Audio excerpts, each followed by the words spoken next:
সুপ্রিয় শিক্ষার্থীবৃন্দ, নওয়াব ফয়জুন্নেসা সরকারি কলেজ কর্তৃক আয়োজিত অনলাইন ক্লাসে তোমাদেরকে স্বাগত। আজকে আমি যে ক্লাসটি নিয়ে এসেছি সেটি হচ্ছে অনার্স ফার্স্ট ইয়ারের জন্য একটি ক্লাস। এই ক্লাসটির অর্ধেক অংশ আমরা আগের ক্লাসে শেষ করেছি, বাকি অর্ধেকটা আজকে সম্পূর্ণ করব। So my dear boys and girls, today we are going to discuss a romantic poem by William Wordsworth. The name of the poem is I Wandered Lonely as a Cloud. It is a romantic poetry. In next class, we shall discuss what is romanticism, what are the characteristics of a romantic poetry, and we shall learn why William Wordsworth is called a romantic poet. তো সুপ্রিয় শিক্ষার্থীবৃন্দ, চলো আজকের ক্লাসটা আমরা শুরু করি। Let's get started.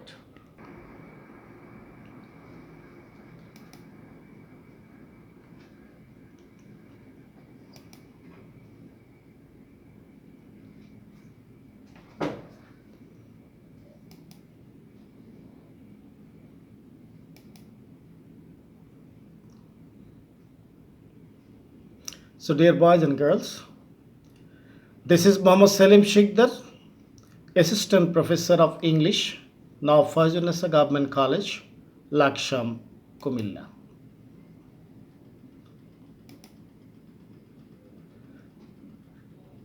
Dear boys and girls, I already told you that the class that is designed today for the students of first year honors,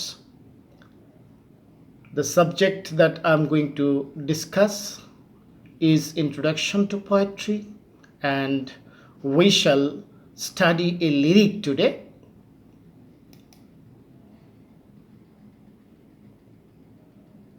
The name of the lyric, I Wandered Lonely as a Cloud.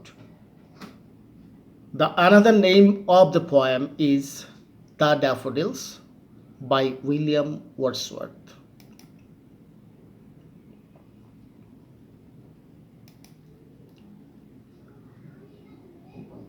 At the end of the class, you will be able to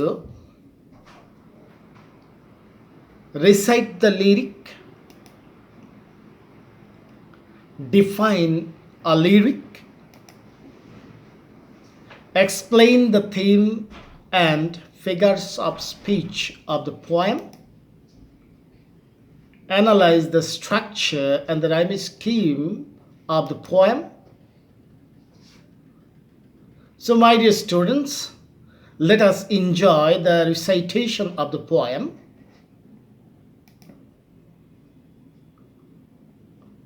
The recitation is done by an English girl.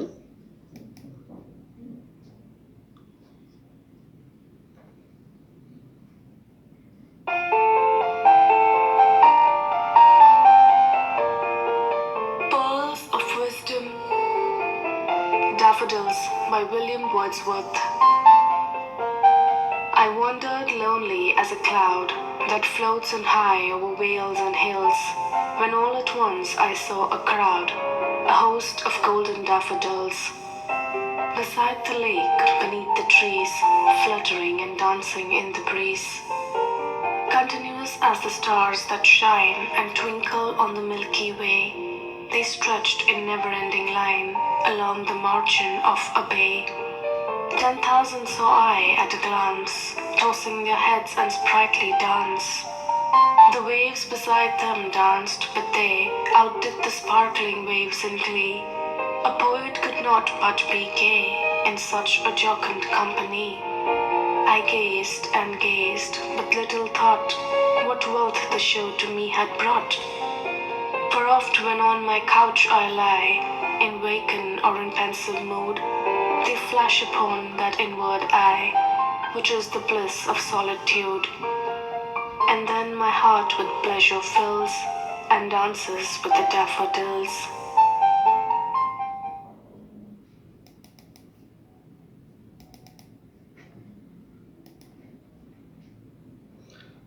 So dear boys and girls, in the previous class we studied the poem with Bangla meaning.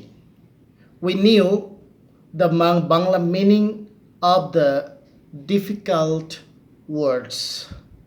And in the previous class we have gone through the summary of the poem, and we also have gone through what the poet wants to say in the poem.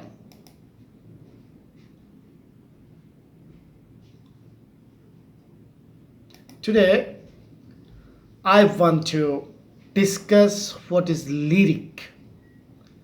Here is the definition of lyric. Lyric originally comes from a Greek word, lyre, meaning a flute. সবাই বুঝতে পারছো, liar মানে হচ্ছে বাঁশি। It means a song sung with a lyre. তার মানে একটি lyric poem হচ্ছে এমন একটি কবিতা যেটা আসলে বাঁশির সাথে গাওয়ার জন্য লেখা হতো। In other words, lyric is a formal type of poetry which expresses personal thoughts, emotions, and feelings. So we can understand that lyric is a formal type of poetry. It should express personal thoughts, emotions, and feelings. If you are asked whether I wandered lonely as a cloud is a lyric or not, you have to give the answer discussing all the characteristics of a lyric. তার মানে lyric হতে হলে একটা কবিতাতে personal চিন্তা ভাবনা, আবেগ, অনুভূতির বহিঃপ্রকাশ থাকতে হবে। এখন তোমাকে যদি প্রশ্ন করা হয় দি ড্যাফোডিলস একটা লিরিক কিনা, তাহলে তুমি খুঁজে বের করবে এখানে পার্সোনাল থটস, ইমোশনস এবং ফিলিংস আছে কিনা। যদি থাকে তাহলে এটা একটা লিরিক, একটা সার্থক লিরিক। যদি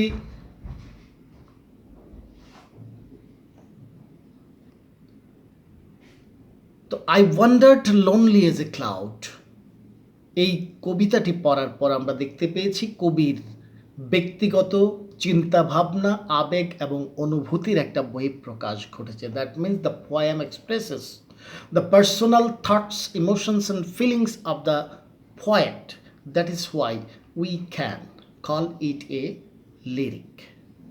আশা করি লিরিক কি বুঝতে পেরেছ, লিরিকের বৈশিষ্ট্যগুলি কি সেটাও তোমরা বুঝতে পেরেছ।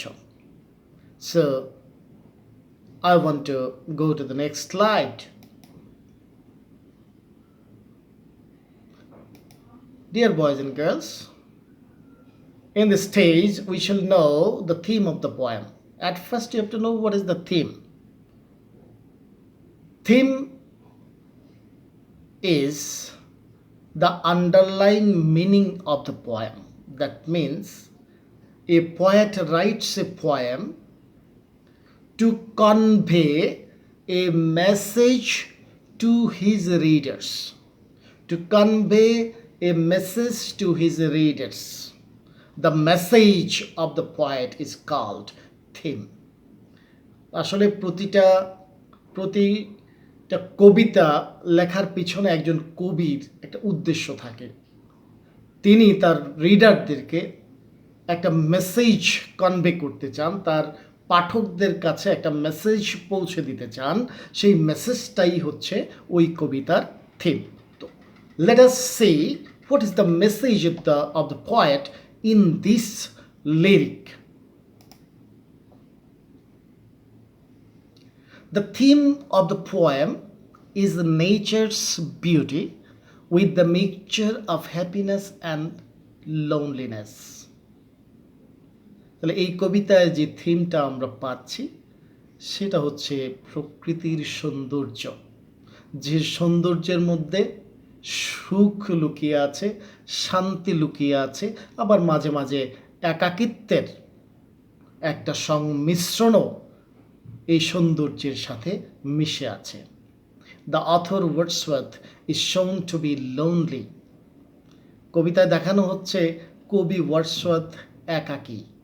But when he thinks back to the daffodils dancing, কিন্তু যখন তিনি চিন্তাভাবনা করে, মানে তার কল্পনায় যখন ড্যাফোডিলের সৌন্দর্য, ড্যাফোডিলের নৃত্য ভেসে ওঠে, যেটাকে আমরা নেচার্স বিউটি বলি, he is happy and content.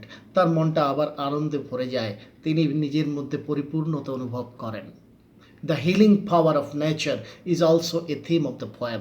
আমরা দেখতে পাচ্ছি যে নেচারের একটা হিলিং পাওয়ার আছে, মানুষের মনের ক্ষতকে দূর করে দেওয়ার একটা শক্তি প্রকৃতির রয়েছে।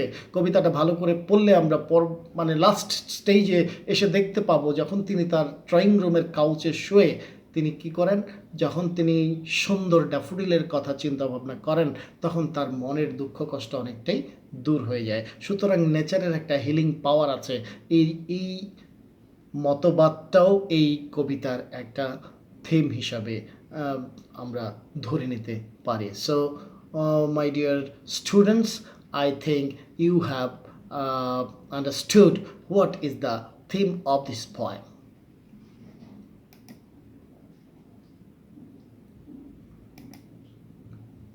Dear students of first year honors, I want to give you an individual work. You have to define a lyric, and for that you will get only 3 minutes. 3 মিনিটের মধ্যে তোমরা লিরিকের সংজ্ঞাটা লিখে ফেলো তোমাদের এক্সারসাইজ বুকে। আশা করি তোমরা ইতিমধ্যে খাতা কলম নিয়ে লেখা শুরু করেছো। আমরা নেক্সট স্লাইডে চলে যাচ্ছি। The figures of speech in the daffodils. আমরা জানি figures of speech হচ্ছে অলংকার। That means to decorate the poem, a poet uses a lot of items. One of the items is called the figures of speech. The figures of speech, কি figures of speech কবি এই কবিতায় ব্যবহার করেছেন আমরা সেটা দেখব। Wordsworth uses a number of figures of speech to suggest the intended meanings.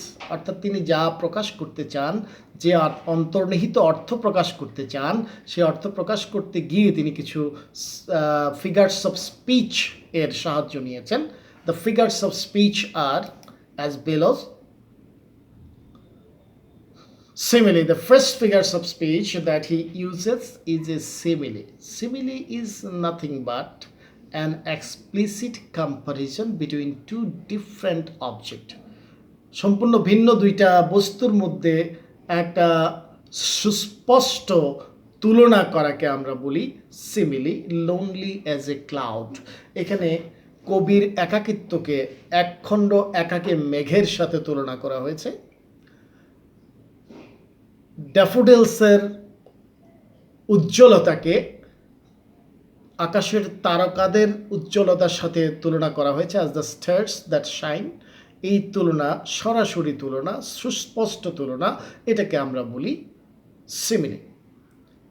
The second figures of speech that he uses is metaphor. Metaphor is nothing but an implicit comparison between two different objects. Metaphor হচ্ছে দুইটা বৈসাদৃশ্য বস্তুর মধ্যে একটা অন্তর্নিহিত তুলনা, implicit. যেখানে simile explicit comparison, metaphor implicit comparison.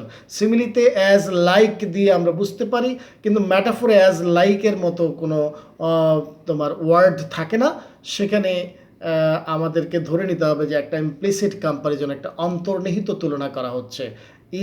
In such a jocund company, metaphor এখানে যেটা ব্যবহার করা হয়েছে সেটা হচ্ছে in such a jocund company. আমরা জানি মানুষের সাথে সঙ্গ দেওয়া হয়, মানুষ মানুষকে সঙ্গ দেয়। এখানে ড্যাফোডিলস কবিকে সঙ্গ দিচ্ছে। তো এই যে মানুষের সাথে ড্যাফোডিলসের একটা ইমপ্লিসিট তুলনা এখানে করা হয়েছে, এই ম্যাটাফোরটা এখানে ব্যবহার করা হয়েছে। আশা করি ম্যাটাফোর জিনিসটা তোমরা বুঝতে পেরেছ। পরবর্তী যেই ফিগার্স অফ স্পিচ এখানে ব্যবহার করা হয়েছে, this is hyperbole. Hyperbole is an exaggeration, অতিরঞ্জন, বাংলায় যেটাকে আমরা বলি অতিরঞ্জন, একটু বাড়িয়ে বলা। যেমন তিনি বলেছেন 10,000 saw I at a glance, এক দৃষ্টিতে 10,000 তিনি দেখে ফেলেছেন। আসলে এক দৃষ্টিতে 10,000 দেখা একটু কঠিন কাজ, অথবা প্রায় অসম্ভব, কিন্তু তিনি একটু বাড়িয়ে বলেছেন। তার ইমোশন, আবেগের কারণে তিনি একটু বাড়িয়ে কথাটা বলেছেন। এই বাড়িয়ে কথা বলা একটা ফিগার্স অফ স্পিচ। এই ফিগার্স অফ স্পিচটার নাম হচ্ছে হাইপারবোল। তাহলে তিনি এখানে একটা হাইপারবোল ব্যবহার করেছেন। Another figure of speech, personification. We know what is personification. আসলে personification is give life to lifeless objects. অর্থাৎ পার্সনিফিকেশন মানে হচ্ছে নির্জীব বস্তুর মধ্যে জীবন দান করা, নির্জীব বস্তুকে জীবন দান করা। A crowd, A host of golden daffodils. Daffodils আসলে তো মানুষ না, ক্রাউড, হোস্ট এগুলি তো মানুষের ক্ষেত্রে ব্যবহার করা হয়, তো এগুলি আমরা ড্যাফোডিলের ক্ষেত্রে ব্যবহার করেছি। তার মানে ড্যাফোডিলকে পার্সনিফাইড করা হয়েছে। ফ্ল্যাটারিং অ্যান্ড ড্যান্সিং, এই সবই মানুষের কাজ। এই মানুষের কাজগুলি কাকে অ্যাট্রিবিউট করা হয়েছে? ড্যাফোডিলসকে অ্যাট্রিবিউট করা হয়েছে। টসিং দেয়ার হেডস, মানুষ মাথা নোয়ায়, ড্যাফোডিলসও মাথা নোয়ায়। তার মানে ড্যাফোডিলসের মধ্যে মানবীয় গুণাবলীকে অ্যাট্রিবিউট করা হয়েছে। আউটডিড দ্য স্পার্কলিং ওয়েভস, এটাও একটা পার্সনিফিকেশনের উদাহরণ। অর্থাৎ এই যে গুণাবলীগুলি এখানে উল্লেখ করা হয়েছে, proud, host, flattering, dancing, tossing, outdid, এইসব যে তোমার গুণাবলীগুলি মানুষের গুণাবলী, কিন্তু এই মুহূর্তে এই গুণাবলীগুলি কার প্রতি অ্যাট্রিবিউট করা হয়েছে? ড্যাফোডিলের প্রতি। সুতরাং এই সব সেন্টেন্সগুলিতে ড্যাফোডিলকে পার্সনিফাই করা হয়েছে। Next figure of speech, alliteration. Alliteration means the repetition of consonant sound in two or more words. Repetition of consonant sound, এখানে দেখো and dances with the daffodils, and d dances d, therefore d, deals d। তার মানে D কনসোনেন্টটা বারবার repeat হয়েছে, এই রিপিটেশনটাকে আমরা বলি alliteration. তো আশা করি ফিগার্স অফ স্পিচ যেগুলি এখানে ব্যবহৃত হয়েছে সেগুলি আমরা আলোচনা করলাম। আর ফিগার্স অফ স্পিচ নিয়ে আলাদা একটা ক্লাস তোমাদের নিতে হবে, কারণ figures of speech is very important to understand a poem. এগুলি সম্পর্কে তোমাদের ধারণা থাকতে হবে। In next classes I shall try my best to deliver a lecture on figures of speech. Dear boys and girls, I want to give you a pair work. দুইজন করে বা চারজন করে বসো, চারজন করে বসে তোমরা এই পেয়ার ওয়ার্কটা করে ফেলো। Explain the theme of the daffodils. Daffodil কবিতার থিমটা তোমরা লিখে ফেলো। তোমাদেরকে 5 মিনিটের সময় দেওয়া হলো। তো আশা করি তোমরা থিমটা লিখে ফেলেছ। আমরা নেক্সট স্লাইডে চলে যাচ্ছি।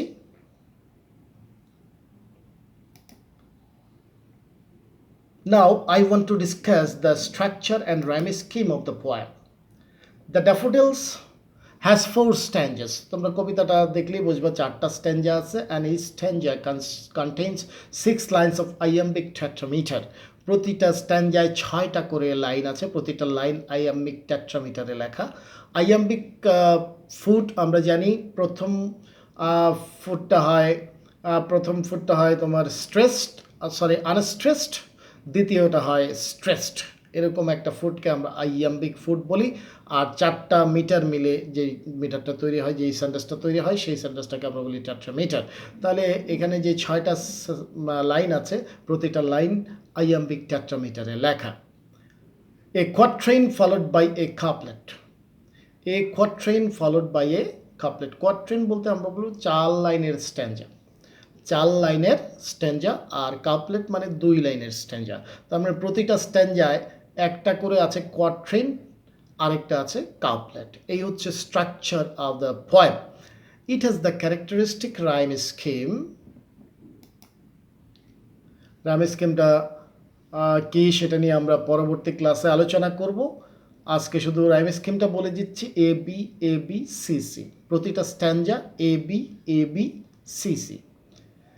তো রাইম স্কিমটা তোমরা জেনে গেলা। রাইম স্কিমটা কীভাবে বের করতে হবে এটা আমরা পরবর্তী ক্লাসে আলোচনা করার চেষ্টা করব। খুবই সহজ, খুবই সিম্পল, কিন্তু ক্লাসের ব্যাপ্তি খুব বেশি হয়ে যাচ্ছে বলে আজকে আর এটার ডিটেল আলোচনায় যাচ্ছি না।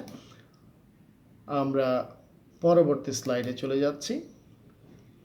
গ্রুপ ওয়ার্ক, এখানে 10 জন করে একটা গ্রুপ করে তোমরা বসবা এবং সবাই মিলে গ্রুপ ওয়ার্ক হিসেবে এই কাজটা করবা। Analyse the structure and the rhyme scheme of the daffodils.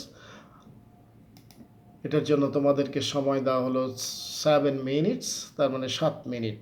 That means in group work you have to analyse the structure and the rhyme scheme of the poem, and you'll get only 7 minutes for that. I think you have already started the work. Dear boys and girls, in today's class, what have we learned? The key learning points. At first, we have got the idea about the recitation of the poem.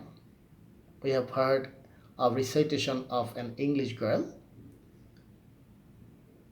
Next, we have learned the influence of nature on human mind is depicted in this poem. Nature has the ability to change the melancholic mood of the speaker. It has healing power also. This is the theme of the poem. That means in this class we have learned the theme of the poem. The poem is rich in figures of speech such as similes, metaphors, personification, hyperbole, alliteration. অর্থাৎ অনেকগুলি figures of speech সম্পর্কে আমরা ধারণা পেলাম। তারপরে এটার স্ট্যাঞ্জা, the daffodils has 4 stanza and each stanza contains 6 lines of iambic tetrameter, a quatrain followed by a couplet. It has the characteristics rhyme scheme A B C C. তার মানে আমরা structure এবং রাইম স্কিম সম্পর্কে জানতে পারলাম। এবারে সামান্য একটা অ্যাসেসমেন্ট আমরা করব। কয়েকটা কোশ্চেন এখানে আছে, কোশ্চেনগুলির অ্যান্সার তোমরা আশা করি দিতে পারবে। Who is Wordsworth? Define a lyric. What is rhyme scheme? Give an example of hyperbole. এই কোশ্চেনগুলির অ্যান্সার নিজে নিজে তোমরা বাসায় দেওয়ার চেষ্টা করবে।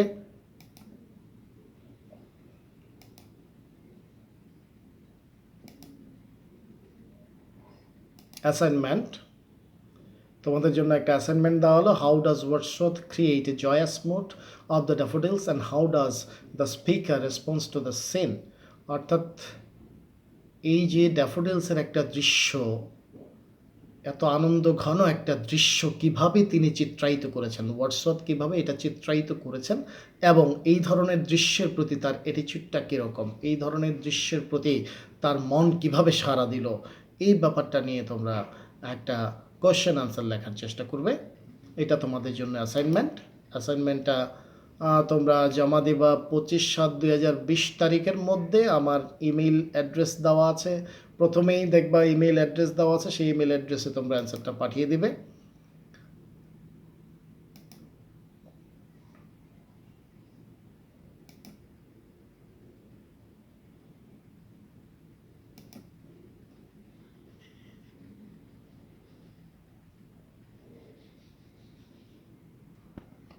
So, my dear boys and girls,